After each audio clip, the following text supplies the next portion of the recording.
Hey everyone, so I just want to give you a little introduction into vector graphics. This is slightly confusing, so it's easier if I just give you a quick video on how vector graphics work and what I actually want you to do for the tasks.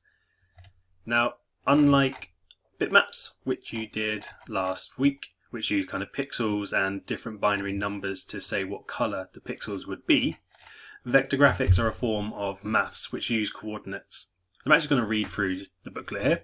So vector graphics are images made up of individual shapes. The individual object shapes are stored as text and mathematical instructions outlining where and how to draw them on screen. Vector graphics are used in design and drawing programs for precision and scale size. So unlike the bitmaps which you would see in kind of pixel style, unless they're really detailed, vector graphics are going to be what you would see in graphical drawing software.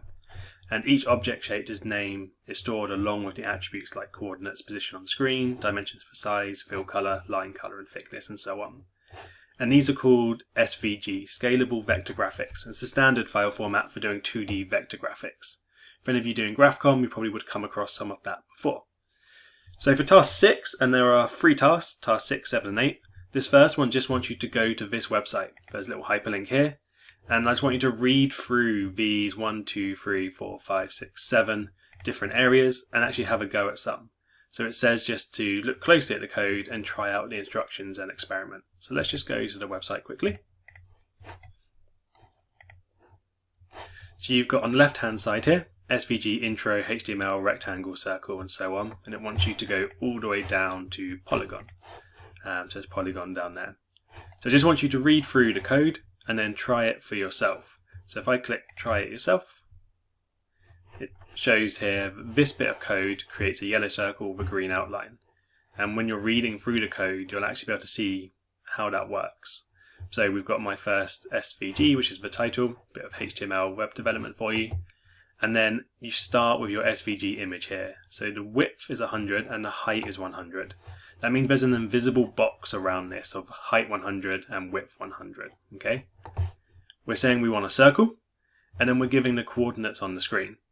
And the stroke, which is the outside color, stroke width, which is the thickness, and the fill, which is yellow. So if I was just to change that to red, press run, we get a red circle. If I were to change the stroke to yellow, spell that correctly, and run it, we get a yellow outline. And then there's an error message in case your web browser doesn't actually run SVG files. So that's what an SVG is. It's just a block of code here which describes what image is actually going to be displayed using maths basically. So you've got your coordinates and then we just say what we want to happen. So it wants you to do that with rectangle, circle, ellipse, line and polygon. It's all on this bit here. So there's actually nothing for you to write about, you just need to play around. Task 7. So from studying and experimenting with those vector graphics, as well as still using that website, it wants you to answer these questions below about common objects with their dimensions and coordinates. Below, screenshot example code and actual shape for each of the 4 common objects listed.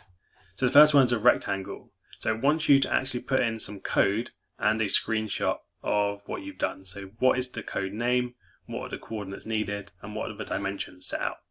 So if I actually go back to rectangle here, it tells me all the different things. We've got an example of a rectangle, we've got the code, I'm going to try it myself. What I want you to do is just to play around with it and make me something different to the example. So actually if I want the width to be 400 and the height to be 200, I'm going to run that.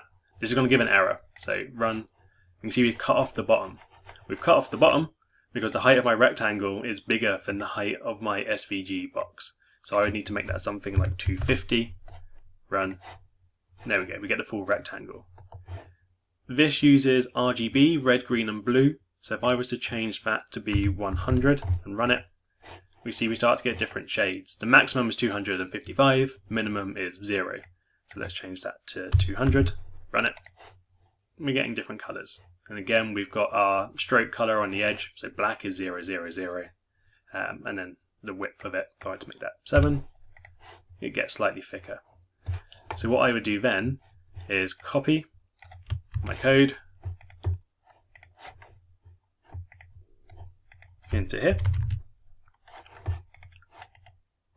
Let's take a screenshot of my rectangle. Let's copy it, put it into there. So the code name is rect, so it's rectangle. Coordinates needed, in this case it's just the size, actually there's no coordinates really needed for this one, it would just be for the circle, so we can kind of get rid of that. And the dimensions set out just were 400 by 200. Let's just keep that a bit in. That was 400 height, and then so 400 width and height of 200, and you've got your colours here. Realistically, I just want to see you give an example of a rectangle block of code and what it makes, and you'd do the same for line. So you'd go back to here, go to line, try an example out, play around with it, give me something different than the example, and copy and paste the code and the picture into line. Same for polygon, same for ellipse.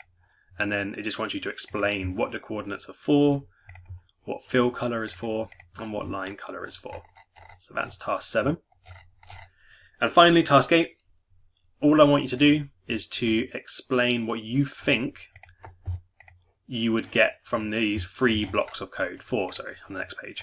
So what shape are you going to make? What will it look like for all 4 of them? And then you can just run it to see if it works. So it's a little bit confusing, but I just want you to just be able to explain to me what vector graphics are and what code would be used to actually make them.